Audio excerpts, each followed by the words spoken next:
When I started out racing, which was just a year or two ago, the chances were, if you wanted to make it to the very top of motorsport, that you chose the single-seater route.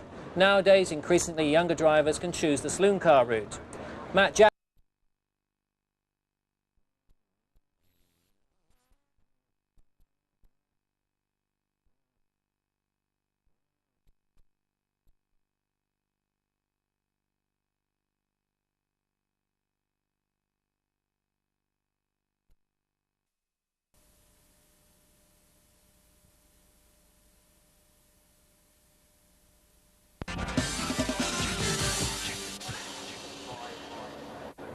When I started out racing, which was just a year or two ago, the chances were, if you wanted to make it to the very top of motorsport, that you chose the single-seater route. Nowadays, increasingly younger drivers can choose the saloon car route. Matt Jackson, at 18 years old, is the youngest driver in Renault Clio. Matt, why did you choose Renault Clio to start your racing career? The reason why I chose Renault Clios was we saw profiles of the car, and the car looked very, very good. And it was affordable price rather than single-seaters, where you sort of spend all the money and there's no guarantee. You know, we haven't got a lot of money to spend on it. And the cars look fantastic little cars, and we just saw it as a sight into it then. So is this your first year of racing, or have you had previous experience of motorsport? No, we've been doing motorsport now for probably about 6 years. We did 5 years of karting, moving from TKM all the way up to Formula A. And then last year we did single-seaters to learn the circuits, and we've done it in Formula 600, in which we finished second. So. Very well done. The first round was at Brands Hatch, which was your first race, and how did you get on? At Brands we qualified 10th on the grid, which wasn't overly exciting, but we came through in the race. We had a good position. We finished 6th, and it was just something to put in the bag, really. And what's it like racing against some of these seasoned oil professionals? Are they teaching you a thing or two, or can you teach them something? I think they've got the advantage of knowing tin tops and front-wheel drive cars, because all they've ever driven is rear-wheel drive. But it's just a learning curve that I have to do, and probably have to do it quicker than some of the others. So what are your ultimate aspirations in motorsport? I'd like to go into sort of move up into touring cars, ideally. And again, there's no guarantee, but it's something I would love to do. Would you also look at the single-seater route? Yeah, definitely. I would love to do single-seaters. It's just getting a sponsor on board to go through with that. Yeah, as ever with motorsport, money makes a big difference. Well, good luck this weekend, and hope you can build on your result from Brands Hatch. The Brands Hatch race results mean that Jim Jr. starts round 2 with a 2-point advantage over Daniel Buxton, with Simon Clark third ahead of Jim Sr. And it's the Brands Hatch rivalry all over again on the Donnington grid. Edwards on pole this time, just 0.3 of a second ahead of the Brands Hatch pace setter, Daniel Buxton. 28 cars on the grid, the Brands Hatch rivals heading the field. Jim Edwards Jr. and Daniel Buxton, with Pete Sowerby and Andy Thompson behind them. Row 3 of the grid, Matt Jackson and Jason Templeman ahead of Henry Taylor and David Davies. Rick Pearson and Jim Edwards Sr. complete the top 10. The lights go from red to green to start the 14-lap Elf Renault Sport Clio Cup race, and it's go. Jim Edwards Jr. in the blue and white car, the yellow car of Daniel Buxton alongside of him. Already on the grass, Henry Taylor, a stalled car at the back of the field, and right down the grass on the inside, Peter Sowerby in the green car, up into second place, and cars being squeezed wide on the exit of Redgate. Jim Edwards Jr. loses ground, and a spinner. Number 24, David Davies, off on the outside of the track, but it's the green car out in front. Peter Sowerby leading down the Craner curves, chased by Matt Jackson up to second from 5th on the starting grid. Then Andy Thompson, Jason Templeman, Henry Taylor, and the green car goes wide.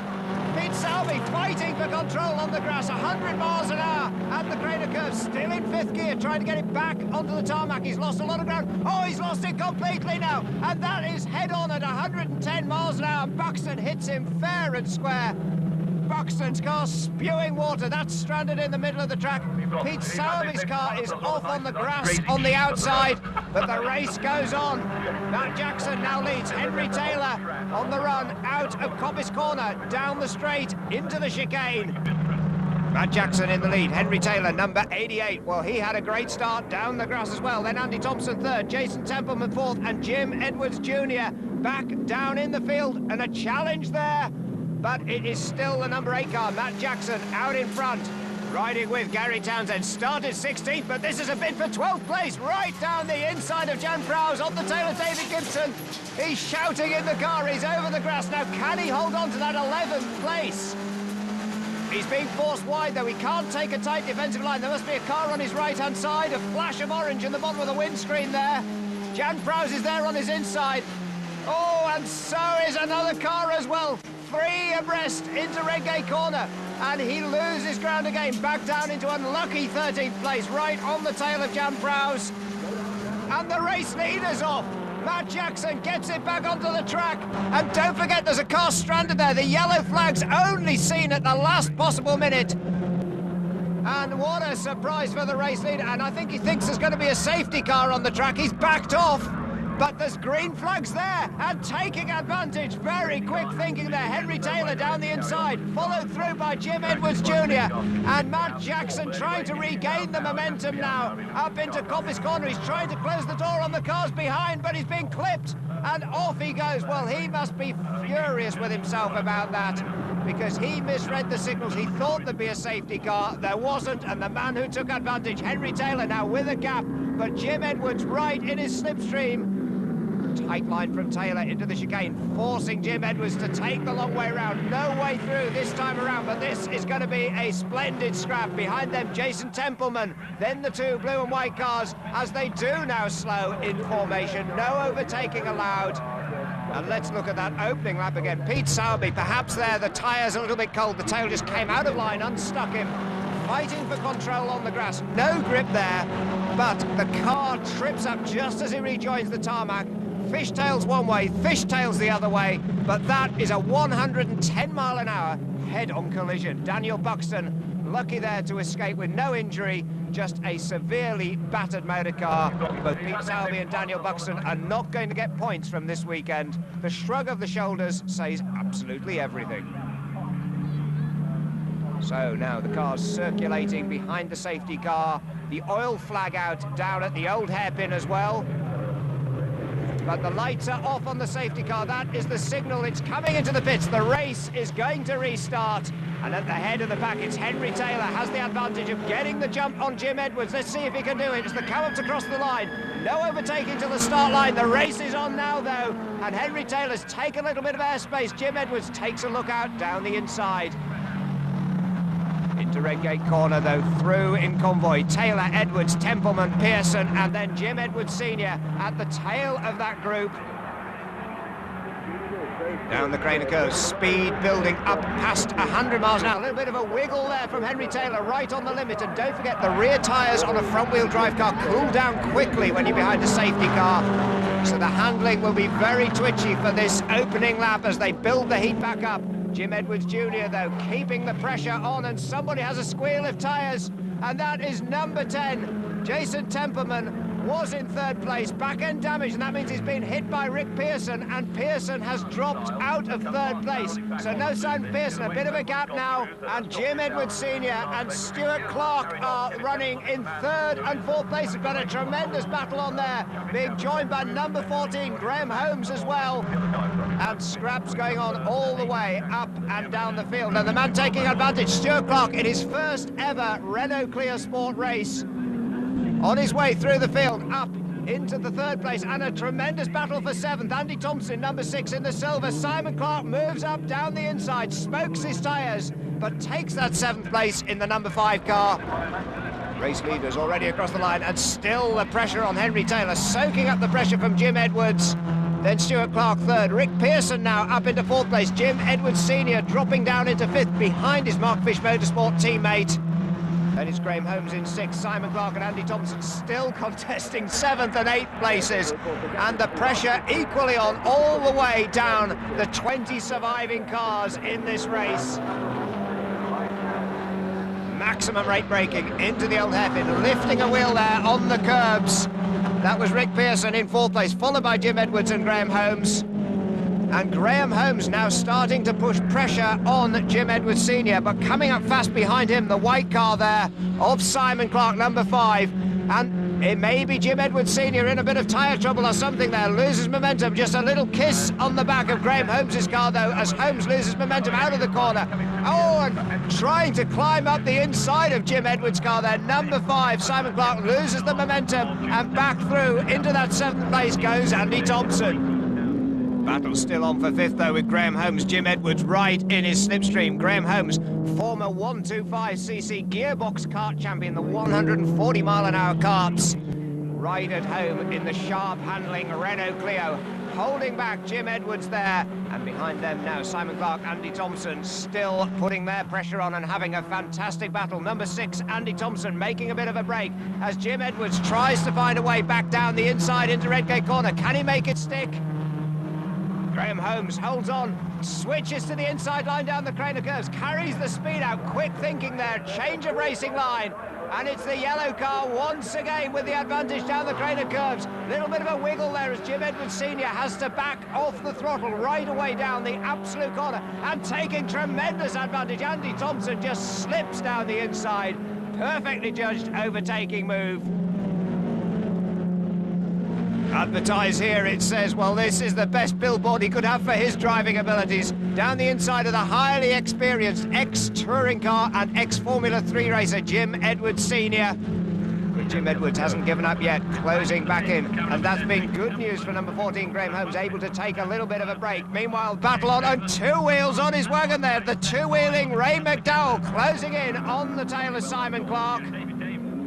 But still the pressure on race leader Henry Taylor from Jim Edwards Jr. And Henry Taylor from Battle in Sussex definitely has a battle on his hands now. Oh, and there's all sorts of chaos at the chicane. It's on road, but it's still mayhem for Andy Thompson, Graham Holmes and Jim Edwards Sr. running 3 abreast, trading paint, trading body panels. And the man who's come out on top of that is Andy Thompson. And 3 abreast once again into Redgate Corner. This really is saloon car one-make racing at its absolute best. Equally matched cars, and it's all down to the driving skill, the bravado, the sheer bottle of these drivers. And at the moment now, Andy Thompson starting to take the break away from Graham Holmes. A little bit of a damaged nose on Holmes' car. Jim Edwards there right behind him, followed by Simon Clark, Ray McDowell and David Gibson throwing up the dust.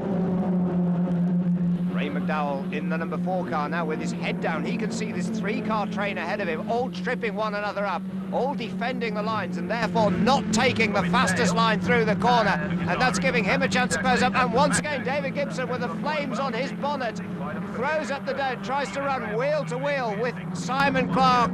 Simon, the man who's losing ground. Henry Taylor, Jim Edwards Jr., Stuart Clark and Rick Pearson still lead this group, but all eyes are on this battle for 5th because it's going to be the last of the late breakers out of the slipstream. Jim Edwards Sr.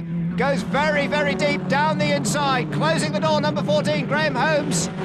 Over the dirt flies Jim Edwards Sr. right up onto his tail. Comes the number 4 car, Ray McDowell, and there's absolutely no quarter given anywhere in this race. But the battle for the lead still very much on again. Henry Taylor and Jim Edwards Jr.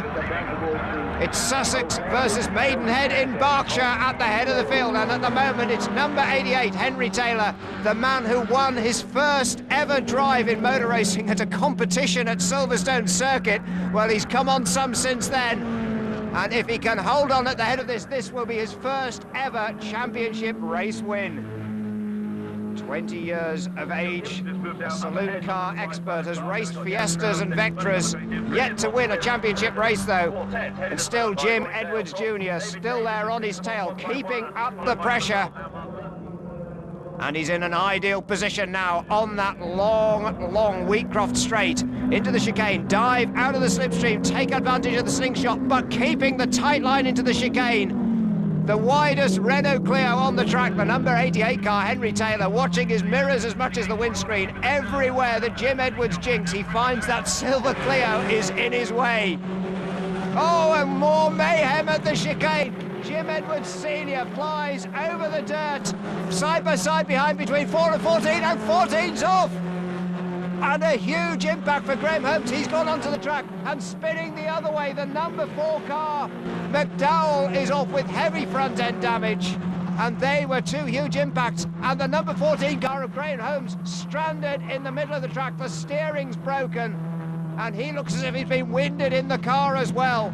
Marshall's running very rapidly to their aid, but I am sure that another safety car or even the red flags will have to be waved, because they're not going to move that car easily. It's right on the racing line at the exit of a 90-mile-an-hour corner. And number 88, the race leader, is still running absolutely flat out. Henry Taylor up to Coppice Corner, just the length of the start-finish straight now, between himself and that carnage down on the start line.